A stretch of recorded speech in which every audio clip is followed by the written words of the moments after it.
am I, a tired, low time, asleep at the house. Everything I change, but I hold my hand. Love trying to make it. Lord, you know what? Everybody they tell me somebody done hoodoo the hoodoo man. Now you know I pulled your bell this morning, baby, had the elevator running slow. I pulled your bell, girl, take me on a third floor, but I hold my hand. Peace, peace, family. Welcome to Yemima's World, the Jelly Moose's Cafe. I am your hostess, Yemima, and it's always good to be black in the land of the living once again. The music that you heard, I do not own the rights to. It is called the Hoodoo Man Blues, and it is by Junior Wells. We are still in Hoodoo Heritage Month. We have a few more days, and we know that after October, we are still going to be Hoodoo. We will still be practicing and honoring our ancestors and everything that they did, and we will continue with that and I will continue to bring stories of our ancestors. So tonight's story is taken from Michelle E. Lee's book, Working the Roots, Over 400 Years of Traditional African American Healing. Again, if you have not gotten this book, I don't know what you are waiting for. It is available on Amazon. It is an amazing tool for anyone who is hoodoo. If you are a beginner, or if you are an expert, or if you've been doing this for 30, 40, 50, whatever, how many years, there is still a wealth of information that you can find in this book. You can connect to the stories. And tonight's story is about a water stick man, and his name is Joe Hayes. Now, I'm not going to read all of his story because it's kind of lengthy. So I'm going to read his background, and then we will get into why they call him the Water Stick Man. Before I forget, please like, share, and subscribe. I still trying to grow my membership because I want to get to the information to as many people as possible. If you have been able to glean from this information, if you like the stories that I bring, my Cash App is scrolling across the bottom. If you feel led to by the ancestors, by the Most High, appreciate it. All right, so Joe Hayes lived in the Paradise settlement off of McFarland Road in the outskirts of Laurel Hill. Paradise got its name from the black sharecroppers who left their one and two room shacks and outhouses over yonder for Jim Walter homes. I remember Jim Walter homes. I remember growing up, it was those trailer homes. My brother actually still has it. He rents it out now, but he lived in his Jim Walter's trailer home for a very long time. The Jim Walter homes were single and double wide trailer homes, or it was the do it yourself cinder block houses. These homes provided their first taste of indoor plumbing, electricity, and walls that didn't creak, leak, or require stuffing during the winter. It was paradise. In 1968, Joe Hayes built his one room gray cinder block house himself. It was snugly ensconced behind a clan of long needle pines at the curve of his U shaped dirt driveway. One side of the driveway led to the front of the house, the other side to the back. His work truck, which was the only vehicle he owned, was always parked on the front side. Not many folks had seen the inside of the house. And a few times that I went in and knocked, Joe Hayes would open the door just wide enough for him to slip out the door and for me to catch a glimpse of the inside. It wasn't much to see. A dim wadded light bulb that was rayed from the ceiling that illuminated nothing except itself, like a firefly. Everything else was around it was dark. The bulb juice came from a cord that stretched all the way to his daughter's trailer, several yards behind his. And y'all know, still today, some people will run cables from one house to another to, share the cable. Now, due to social media and we've come a long way, we're advanced. We don't have to necessarily string cords, so we just share passwords for our streaming services. All right. Joe visited with me in his yard on the days that I would come by. We sit on a tree stump arranged in intimate circle for socializing.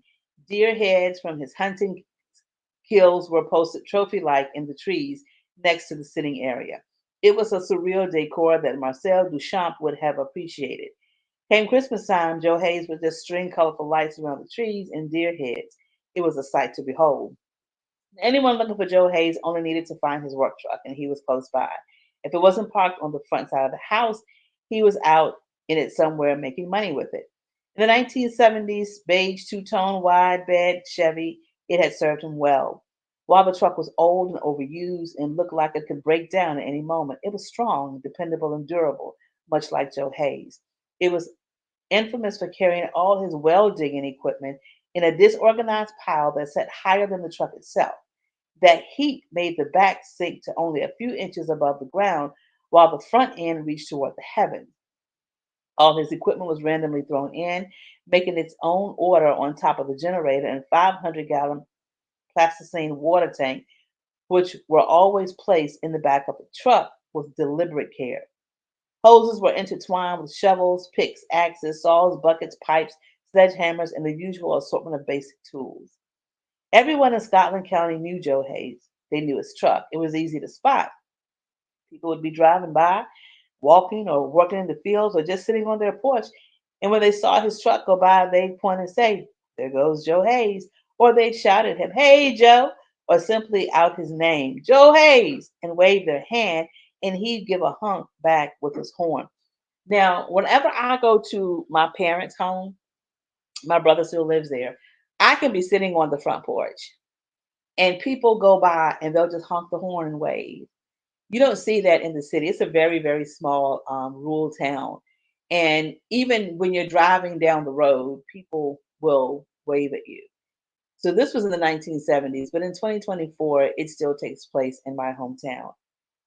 Um, if you were looking for Joe Hayes and you couldn't find him, all you had to do was drive to any one of the small towns in Scotland County and ask anyone, and then follow the leads. You seen Joe Hayes? He's been in here about an hour ago. He's out there by the hamlet. Seen him drive towards Gibson a while ago. Or he was here earlier to get a sausage sandwich, then he took off. Said he had to drill a hole in the weight room. Should be back here later on. You can go up there and ask for yourself. He had a reputation of being a good cook. His wife and childhood sweetheart died from complications, delivering the last of their three children, who he raised with the help of family members. When his wife died, it apparently made him very sad. It led him to drinking that wild turkey whiskey more than he drank water. When he wasn't working, he spent most of his time in the woods. He told folks he was just going hunting. He'd leave before sundown to stake out the spot in the only environment where he felt comfortable. But when he was out there, he would use his time to scream, bellow, cry, and just damn the world for his loss, hoping to get some reprieve from his impenetrable heartache. So he would go out in the woods and he would, commune basically with the eternal. Um, I'm sure his heart was broken from losing his wife, and they had said they had been childhood sweethearts. So I want to get into why he is called the water stick man, the water stick man, or water stick man, how he used it to divine. All right, so the story begins. He was out in the woods, I guess, doing his communing with nature and things of that nature. He saw a figure out in the woods, this mass that actually spoke to him. And so while he was out there, again, he saw this mass, and this is what the figure said to him. He said, "Joe Hayes, I'm gonna give you a gift that'll change your life forever." Joe answered back, "And what's that?" He questioned with guarded curiosity. He'd become cynical about hoping for good things coming out after the death of his wife. "Oh, I think you want it," replied the figure, "but you'll have to come with me. It's something I need to show you, not tell you. We won't leave the woods, but we do have to take a little journey." The figure gestured for Joe to follow and spoke one last time. "To get your gift, Joe Hayes, follow me. I am a Yaimi." And suddenly the figure that was a Yaimi turned and headed back into the trees from where it had come. Joe hopped to his feet and struggled to keep the pace. He followed the figure across creeks and through swamps, the swamps that he had known all his life, but somehow they seemed different this time. The majestic oaks and pines and walnuts were rooted firmer into the ground and reached higher and broader than what he remembered. The vegetation was thicker and it carried more life. The cricket clans resonated high-pitched mantras and bullfrogs' songs pulsated loud and plentiful. Rabbits scurried across the path to the nearest underbrush. Owls hooed, hooed, and bobwhites shared their love songs. A vision came to Joe Hayes of the storms of his youth where thunder rain deities invited frogs to hop in yards and dance wildly. The snakes in a field had a field day and they ate well. He felt himself flowing through the life's veins of the woods from the times of his boyhood that had disappeared as he had become a man. His excitement grew as his night vision became keener. He could even see the top root of medicines as he passed them, root medicines his mother and grandmother used to doctor their family with. He had not found them in a while, and he had thought they were all gone, over harvested, and missing even from these places tucked deep in the woods. After a while, Ayame stopped far ahead of Joe Hayes. Joe hurried to catch up and stood next to this mysterious guide who gazed straight ahead into the dark of an open clearing in the midst of the woods. Joe did not know the spot. He stared along with Ayame and looked for a form he could identify. Anything. All he saw were the dark silhouettes of tall pines that protected the forest surrounding the open clearing. Joe Hayes and Ayame stood side by side and stared for a long time. Just when Joe felt he could stare no more, two forms melted out of the woods and moved toward them. The figures were shrouded in darkness and blended into the night. And when Joe Hayes first saw Ayame, he heard no footsteps. They seemed to float through the air and move swiftly. Joe Hayes, we have a gift for you. Joe looked around as these words whispered in his ear, coming from the approaching figures. Use this gift well, and you will become indispensable to your people. I'm going to read that again. Use this gift well, and you will become indispensable to your people. You will never have to work for anyone else again and never want for anything. The two figures were now in front of him, and Joe turned to Ayame to look for answers, but Ayame was gone. The whisperings continued. There are water ponds that lie deep underground. We'll show you how to find them and bring the water up for your people. Knowing how to bring the water up is a mechanical skill, much like working machines at your factory. It will not make you successful. You can learn this anywhere. The gift we will give you open you up to receive all life, especially water, wherever it is. When your wife died, you said energy finds energy. I'm gonna read that again. You said energy finds energy. Mm, this is true. And the energy you find is also you, and you will know it like you know yourself, your children, your parents, your brothers and sisters, just like you knew your wife. And you will treat it with respect. Water will know this about you and will look for you and claim you. Joe Hayes showed little emotion on the surface, but was intrigued by what he heard and deep down excited at the possibility of being able to quit the factory and create his own livelihood. Don't we all want to quit our corporate plantations and find our own livelihood? For those who have done it, God bless. God bless. He had nothing to lose and he was ready. He simply said in a matter of fact way, I'm ready. What do I need to do? And at the moment, a hand from one of the figures swept across his face and gently closed the lids of his eyes. Just watch, the whisperings instructed. He saw a vision of himself on someone's land, land that was clear to put a house on. And a voice said, find a fruit bearing tree or vine and break a branch off about yay big. Joe saw himself walk over to a grapevine and break a branch off, leave the grapes on, and bend the branch so it has an arc. Extend this out in front of you. Make known your intentions to find the best underground pond, and the branch will lead you to the perfect spot. You're doing nothing except being led. Remember, you are only the vessel. In his vision, Joe saw the branch bend to the left and his body pulled in that direction. Then a hard right and then a hard left again. A few more feet to the right, and then the branch stopped its pull. bent itself down stiff toward the ground and stayed pointed there. Joe's entire body bent with it. The voice returned. Now raise the branch up and tap it hard on the ground and count how many times it pops up and down. Joe counted as the branch popped up and down 40 times. Dig your well here, the voice said. 40 feet down to the water pond. The water you bring up will be the water from the days of your grandmothers and grandfathers. The water you bring up will be water from the days of your grandmothers and grandfathers. The voice faded and the vision slowly disappeared. Joe Hayes continued to keep his eyes closed to digest the vision. When he finally raised his lids, the figures were gone.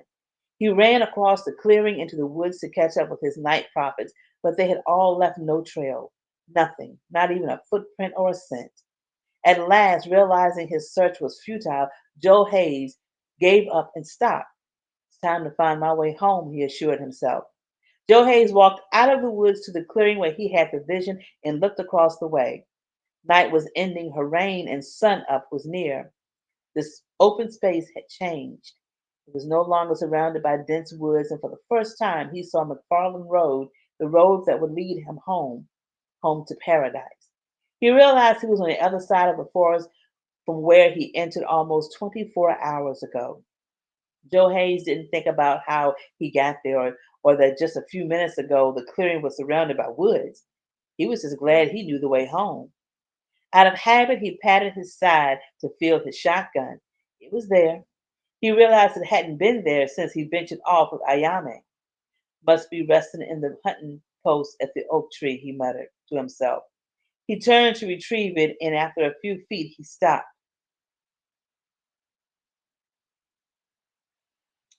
I'm sorry. Let me go back. He patted the side to feel his shotgun. It wasn't there.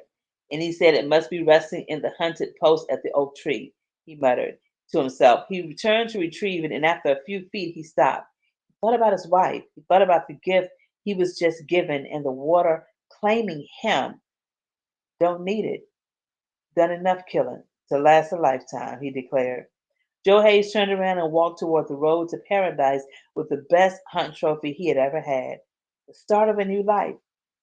After his vision quest in the woods, Joe Hayes quit his job and began making a living as a water witch and well digger. His first clients were from the comfort of the black community. Word quickly spread that Joe Hayes could find the best springs, and he wasn't going to charge you an arm and a leg to dig your well. Even white folks started calling on Joe Hayes. This usually happened after they had spent a lot of money to have a big company bring their state of the art equipment to find good water, dig a sound well, and then, for some unknown reason, failed. Good water was water that came up clear with no sand residue, and a good well was one that did not have to be abandoned after a few years.